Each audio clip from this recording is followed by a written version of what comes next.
So, you know, anniversaries have materials like it's your ruby anniversary or your silver anniversary. Oh, yeah. What is 2 weeks of presenting politics live? Good question. Exhaustion. We had a lot of Your biscuits. your biscuit. Plastic. Okay, yeah, there we go. We've coined it. Your biscuit anniversary. Biscuit anniversary. How's it been going? It's been great. It's been a lot going on, as you can imagine, and the breadth of topics you cover, that has been, quite something to behold. So, you go from one day doing burqas to doing the spending review to doing limits on social media for children to doing immigration, and obviously a lot of guests, meeting a lot of the new MPs who I hadn't met before necessarily, and we've already had quite a few rows. Not me and the team. Just checking. The guests. No between tears themselves. over the biscuits. No. Well, happy biscuit anniversary. I'm not sure that will catch on as a 2-week memento thing, but never mind. And also, you spent plenty of time with these two talking about the spending. Sick of the sight of them. We had a very long programme, didn't we? Sorry. It's lovely to see you. I love being on there. We had a great time. Anyway, we're going to try and squeeze a bit more analysis out of that big fiscal event this week on this episode of Newscast. Newscast from the BBC.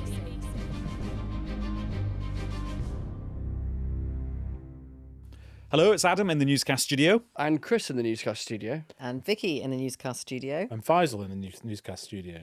And if you want to listen to our coverage of the latest on the Air India crash, that flight that was headed to Gatwick from northern India, you can hear that in the podcast edition of Newscast, which is available now on BBC Sounds. But on this episode of Newscast, we're going to focus a bit more on just catching up on some of the big political events this week. And yeah, there was a biggie in the form of the spending review. Did anyone bring their book? Oh, I've got it in my blue bag. book. Oh, Faisal's got it there. Faisal's got it there. got it. Got it here. So the dust is settled now. Chris, last time we spoke, we were doing some kind of like instant analysis a few hours after Rachel Reeves had spoke to Parliament.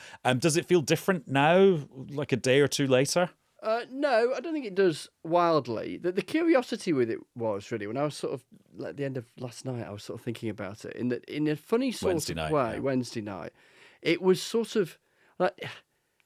And I don't mean this in any sort of disparaging sense to anything or anyone, but the news story, in news terms, the news stories before it were almost more significant, or you could grab onto them to a greater extent than you could the sort of big splurge of the announcement. So, the nuclear stuff that we were reporting earlier this week is a big deal. And so big that in the spending review, it kind of gets its own like budget line. Completely. The stuff the week before on transport is a big deal. It's not to say what we got wasn't a big deal, but it's harder to grab onto, and that's why in the hours and days afterwards you can start to do a bit of that. Seeing the figure, for instance, deep in the book on how much will be spent on the NHS in England, the day-to-day spending on the NHS in England by the end of the decade, nearly £250 billion.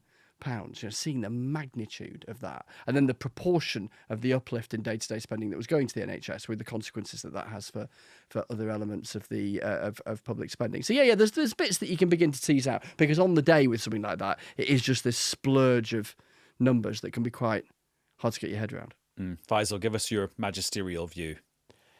I think that what you have is the outlines of a plan that obviously for number 10, number 11 just has to work. It has to kind of yield a step change in Britain's very sluggish underlying growth performance. And what they identify, their diagnosis, to continue the sort of medical theme, is that that's entirely down to very low levels of investment. That's not just the money, but it's also just instability, economic and political, which Newscast is born out of, and just having a steady ship that is boring, that may not have a story, overarching narrative, they think will yield, even if you just catch up the investment that is missing, you should get a ratcheting up of how the economy grows. Now, that still is going to take a bit of time. But is promising to build, I don't know, a metro extension to Washington and Tyne and Wear that will be running in 2033 or whatever, is that enough to get private investors spending money on projects and things now? So I think next week... Is that what you're getting at? Yes. Well, yes, obviously in that part of the world where there's very important car factories and the like, it's... those connections are, it's almost like the plumbing of how Britain works. And it's kind of a lot of what this government tries to do. it's in this sort of slightly less sort of exciting area of how you run a country. It's kind of the engineering, the wiring, and so yes, you can. When it's not just the money, but when you've got a consistent plan and a vision that can be trusted, then you'll get the private sector. They're also doing quite a lot of sort of quite intriguing loans rather than direct funding that requires the private sector on side. Yeah, but I think we'll have to see the detail of these projects that start to get announced next week, including much bigger projects where you're connecting big cities together in a way that will, be hugely attractive, like a sovereign wealth investor from the Gulf or from Singapore or something like that. That they haven't yet proven. I mean, Vicky, you get, as you were saying, a daily dose of politics from all sides. I mean, how's it played out politically the day after? I think what Faisal's saying about the difference, because there were two aspects of this, weren't there? There was the day-to-day spending, in which there's some money for the NHS and for defence, but there is going to be quite a tight squeeze for some of the other departments. And then where the money is the long-term infrastructure projects, but they do take a long time. And I guess it's about not just Labour MPs, but it is about voters as well. We've had a lot of short-termism over the last few years, and it's a criticism of lots of different governments. And they were playing that clip, weren't they, of Nick Clegg talking about nuclear power stations, saying, well, no, it's not going to happen until 2022. Obviously, we would have been there by now. And the problem with the long-term projects is it's a different way of doing things. Lots of people do think a lot of things are broken and need investment, but the reward is a long way off, very long way off in some cases. And it's whether voters appreciate that, whether they think that's where the money should be going, or do they think it should be going on day-to-day spending and seeing quick rewards for it. And all the opposition parties are saying, the government's naive about how the economy's going to perform and the pressures that there will be on the government in a few years' time, which gives them the kind of clout to then say, there's going to be tax rises further down the line. And they got a bit of help today from the Institute for Fiscal Studies, who were basically, once they'd done their number crunching overnight, saying, a lot of this depends on the economy performing exactly how the government hopes, and there being no crises that come and knock them off track, because there's not a lot of wiggle room to go back to an old debate we had a few years ago. Well, funny enough, yesterday morning, just on that little observation, I had written a piece for the BBC News website, which the headline was "Wiggle, not wriggle." And I had a few emails, not from newscasters, but we're also picking up on this. Yeah, we don't need to revisit that, but let's focus on the substance. So there's things going in both directions. I'd say if the path we're on right now, with the sluggishness of the economy, the pressure on borrowing, the spending, all that sort of stuff, it looks more than likely that Rachel Reeves will have to come back for further tax rises. And if I was a betting person, I would suggest the one she would go with is the extension of the threshold freeze on income tax, because there's a certain flexibility to that. You can turn it up and you can turn it down if it's not required. I don't think it's certain. But I think if everything was, if I had to guess, if just fast forward now to October, that's where I think it is going. But I do think, notwithstanding the GDP number that came out this morning for April, which showed a fall, I can see what they're getting at when they say that there are some signs that things might be better. It is things. But you know what? On that whole tax rate rising thing, let's see how Rachel Reeves herself responded to that on Thursday morning when she was asked about it. We'll have a new forecast based on the economic performance and much else besides in the autumn for the budget. I've made that commitment that we won't increase those key taxes that working people pay, income tax, their national insurance and VAT as well. And we'll stick to that commitment that we made in the manifesto, because we want to ensure that working people are better off. And that's what we're determined to do as a government. Anyway, that's Rachel Reeves' response to that. Faisal, I interrupted your chain of thought to play that. So you can see that they're repeating the manifesto commitment. But that's interesting, isn't it? You're talking about the threshold freeze, which has been used, obviously, previously. But does that go against that manifesto promise? If you are a working person and your income tax is going up, which it would, because the threshold's been frozen and you might move into a higher tax bracket, that's going at least against the spirit of that, surely. Yeah, because those people would be paying more income tax. No, but I did ask her this specifically during the election campaign, and she wouldn't commit. No, to the there change of is thresholds. room. There's wiggle room there. There is, but you're absolutely, it's And then the it goes back difference to between trust. Then we get back to a question of trust. well, it's trust, but it's also the fact that the voters don't seem to notice less when their tax bill goes up because of thresholds than via rates. And that's your tax bill going up because your income has gone up. Yes, yes, and so it's As opposed to you paying more tax on. There's a slight same psychological but critical difference, which is the perception amongst not everybody, but enough voters that this is more of a process that is passively occurring than an active act of government to tax you. Like, they do amount to the same thing, but like, I mean, It's clearly basically a lot less visible than taking away winter but the fuel payment. obviously in terms of the politics of it, I'd imagine because the Conservatives did it repeatedly, It's an extension of what they. it's going to be tricky for them, although not wholly impossible for them, to criticise it. So that's my speculation. I think though, in terms of like, could the economy surprise on the upside? Disappointing figures. Having surprised on the downside today. You were saying there was you felt there was a couple of potential straws in the wind on the upside. What are they? Well, so the trade war wanes and waxes from day to day. Hour to but hour. the general direction of travel is Trump and the Americans sort of holding back from some of the fiercer stuff that we saw in February, March, April. That might all change tomorrow, but yeah, and then within that, the UK insulated because of the deal. The UK having done a deal with Europe, which should help certain types of exporting industries.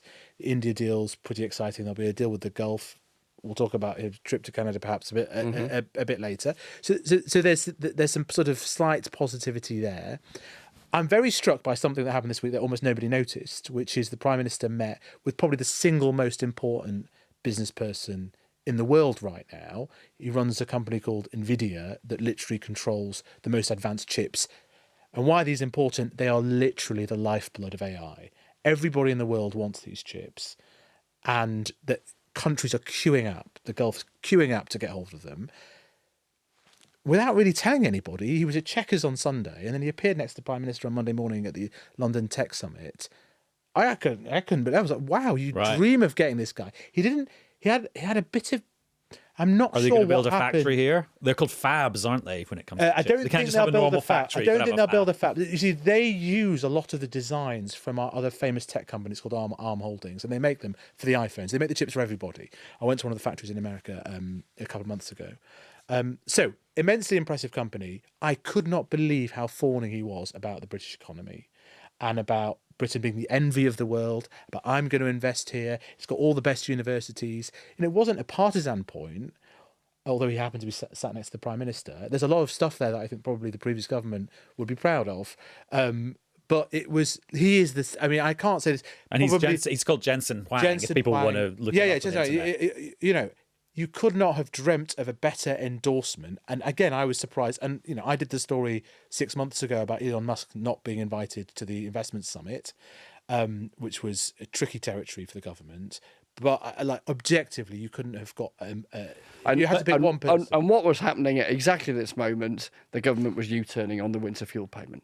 Yeah. And that's what had tied them up in the previous 24 hours and all the rest of it. And that was very much, I think, what they thought was going to be on their kind of news grid. Yeah. No, I get the rest of it. I get it. No, I mean, if I'm having to explain who this guy is, you're thinking it's not that big. And also, but they're not. No, it's fascinating. And it's fascinating that so little was made of it. Yeah. Yeah, they didn't get a lot of bang for their Jensen Huang buck. Yeah, but he wants to invest like part of £1 billion in training people up, and then you get to this point, which is can you attract? There are massive flows of capital. The world's changing. Can you put the UK in that position where you can just tap into some of these new currents? And I think that they are, but not in a way that would naturally appeal to the kind of normal. Well, that's my point. I love hearing all this news from the Silicon Tower, which is the new version of the Ivory Tower. But Chris, I just wonder if the thing that's going to happen over the next few months is just the opposition parties and Reform and the Tories in particular hammering the government over police funding. Because they're getting hammered over it by the police already. Yeah, and they were before, almost during, and then certainly immediately after the spending review. So we had those public interventions from Sir Mark Rowley, the Commissioner of the Metropolitan Police, various other senior police figures in advance, when we knew that Yvette Cooper, the Home Secretary, was chipping away at, or attempting to chip away at, the Treasury to get the best that she could get. Then we had that very carefully worded line from Rachel Reeves about the spending power of the Which immediately police. made us raise our eyebrows in the studio as it was being announced. Because it's Like, jargon, what isn't does it? that mean? Yeah. Yeah. It probably Tax means your tax is rises, going up and it- somewhere. Yeah, and it means council tax. Council tax. Is going to be continuing to go up for a lot of folk. And then the police straight away. I mean, in the time between the Chancellor leaving the chamber and crossing the River Thames to St Thomas's Hospital, on literally opposite Parliament, to talk to me and other reporters, the police, I forget which one, but one of the policing bodies had come out and said this will simply... And Sadiq Khan. And Mayor- Sadiq Labour Khan, Mayor of London. Labour Mayor of London, who also made some points about transport funding in London, which is a separate kind of question around where money is put around the UK, and in particular in this instance around England.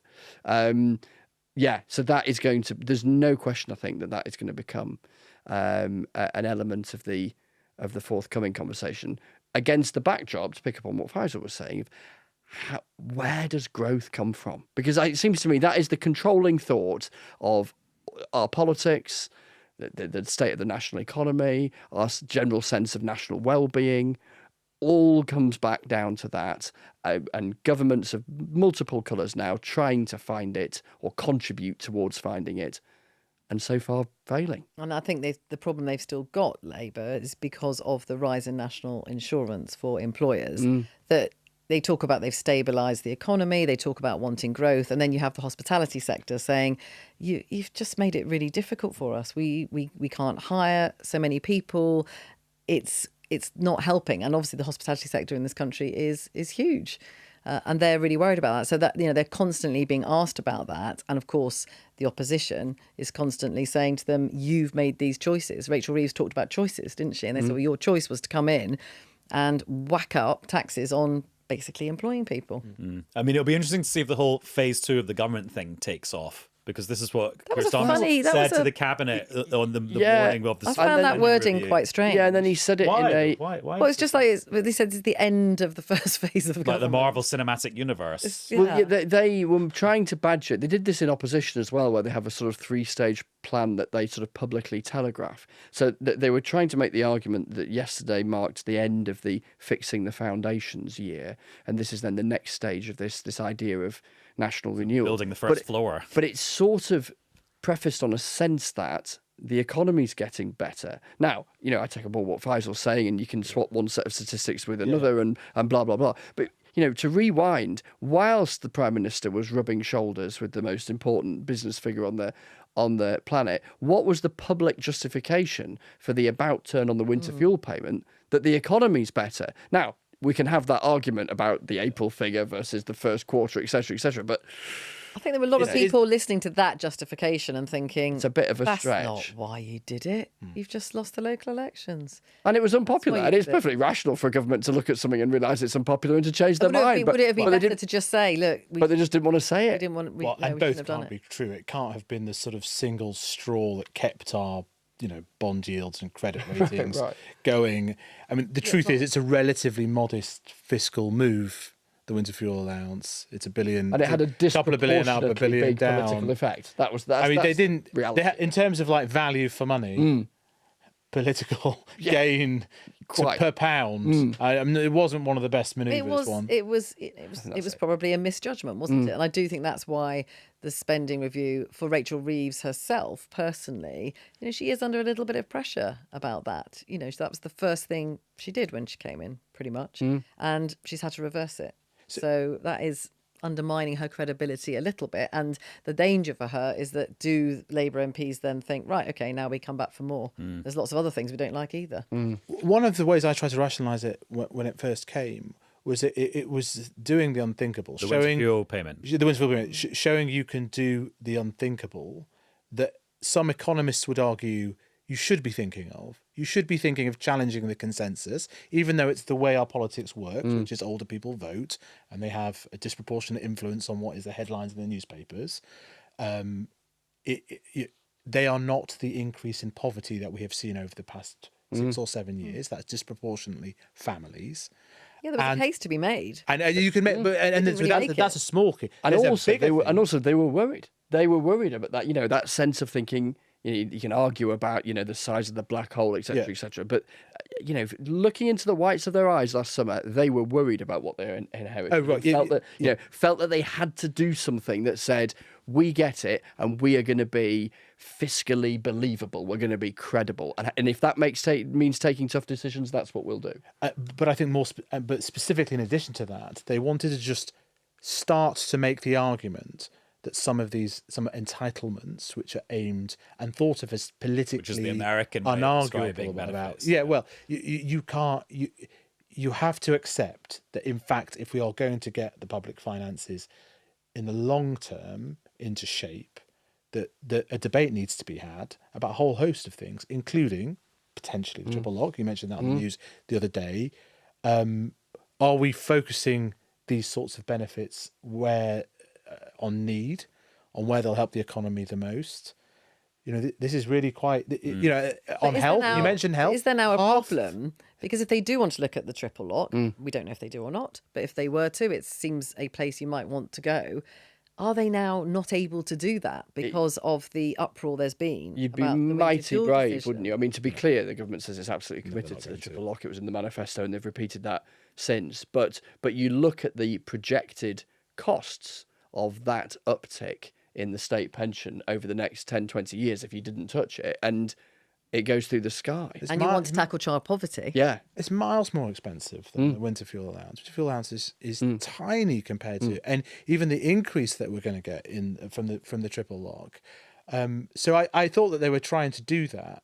And there are other areas of, political bravery that crystallised from this document. You mentioned the health spending. The Resolution Foundation today put out a report saying of Westminster controlled spending, by the end of 2030, 49% of day-to-day spending will now be on the health service. 49%. Now, that reflects... And the government's way of trying to get control of that is also very ambitious, because it's like shift care from hospitals to the community and from an analog health service to a digital health service. Oh, and by the way, prevent loads of people getting ill in the first place, which to me seems very, very ambitious way of trying to get control of health spending. And then there's another thing there, which is like underneath all the numbers that we have been discussing, there is a lot of details, a story behind every one of the bars on all of our charts that we've been using. And this is what Chris and I started talking about on Wednesday's episode of Newscast, in that I was led to believe this is one of these things called a zero-based spending review, where they go through every line of government spending and work out whether it's value for money or not, which in my mind meant the government would stop doing things. But I've seen no announcement or detail of things they will stop doing. Darren Jones says that they're going to sell a load of buildings, and I took out my best Poirot impression and tried to, with Vicky's permission, and tried to find out which buildings they were selling. Which he rather sassily responded to me, well, are you trying to buy? The Westland property empire. No, there is actually, they mentioned a few of them hidden in the document. What are they? There's one in Victoria Street. If you're a regular it's not like Nelson's Column or like who owns it? Who owns this stuff?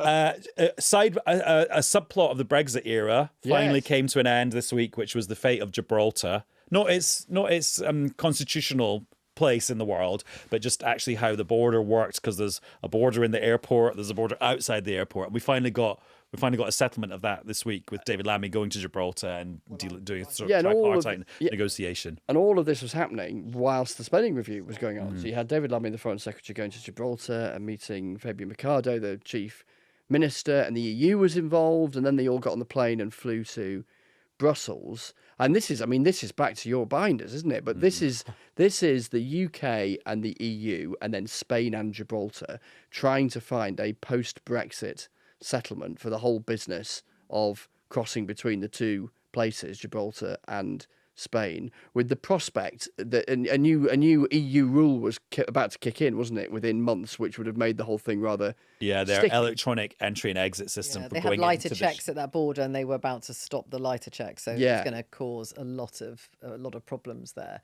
But the Because government's 15,000 been... people cross over from Spain Yeah. to Gibraltar every day. And so, I mean, it's interesting because the government is saying, look, this is a pragmatic solution to a problem that the previous Conservative government were going to have to deal with in some way.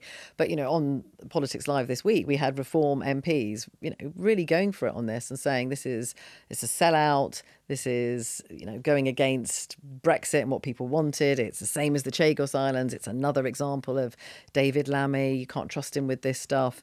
We're getting very angry because there will be Spanish border patrols and border guards deciding who comes in to And there's an Gibraltar. alignment of taxes as well, designed to make sure Gibraltar doesn't become a outcompete tax Spain. Yeah, and the argument is it sort of mirrors what you can see at St Pancras railway station in London, where you pass through both the British and French kind of checks while still in the UK. What I was struck by, though, in terms of that pushback that we've heard from the likes of Reform and some Conservatives, is that the Chief Minister of Gibraltar was literally going from one to the next on social media, kind of Saying, quote "Not tweeting, true." saying "not true," blah blah blah. Yeah, he's Now, agreed there's it. an argument, exactly. He's agreed it as someone who is.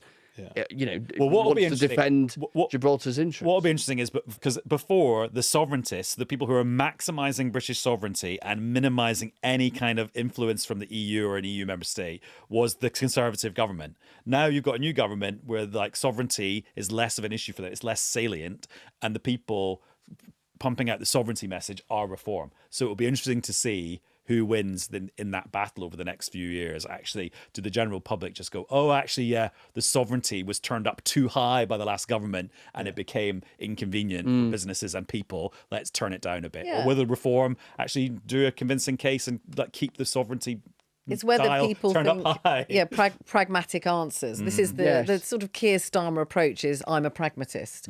This needs dealing with, and whoever was in power would have to deal with it. What were the alternatives? I've decided to go down the route of making this work. Yeah, and he points to various things. Which is a much better way of putting what I just put. Thank you. And he points to various things that he would put under that bracket, like the India trade deal, Yeah. for instance. But then you get that critique, which the Conservatives have latched onto, and they've kept using, which suggests they think it's working up to a point where they'll say, where Keir Starmer negotiates, Britain loses. That's this badge that they're trying to... Now, how much does that work if you're able to sign lots of stuff that your predecessors didn't? But then there's an argument about whether the deal's any good. And to an extent with all of these, we haven't yet seen... Well, it's actually how it it's plays similar, out. not the same. There's no sovereignty, but it's the same as the junior doctors giving them a pay rise. They have said, look, this had to be dealt with. This was causing a massive problem in our NHS. The waiting list, we had to deal with this. We're going to do it in a pragmatic way. It's worth watching also the Starmer's connections with Spain, centre-left government, doing very well economically, actually, getting all this investment, including from around the world. And clearly one of the areas where the consequences of Brexit or some sort of better deal with the EU that he signed will be seen by many millions of Brits in terms of passport control and what they see Maybe. on their Depending on local their arrangements holidays. for passport. But it sort of but also I know that there was some of the industrial investment in our military. There's been some deals with Spain. Their relations are really pretty strong, so it doesn't surprise me at all that they found a way through this. Now, at this point last week, Chris, you dramatically left the studio because there was some breaking news, which is that Zia Youssef had resigned as the chairman of Reform Yes. UK. A few days later, he was back in Reform UK, but in a different job. So we're going to recreate that moment now by saying we're going to go, but we will be back with another episode of Newscast very soon. We've done a Zia Youssef. Thanks, everyone. Thank you. Thank you, Adam. And thanks to you for listening. Bye. Bye-bye. Newscast. Newscast from the BBC.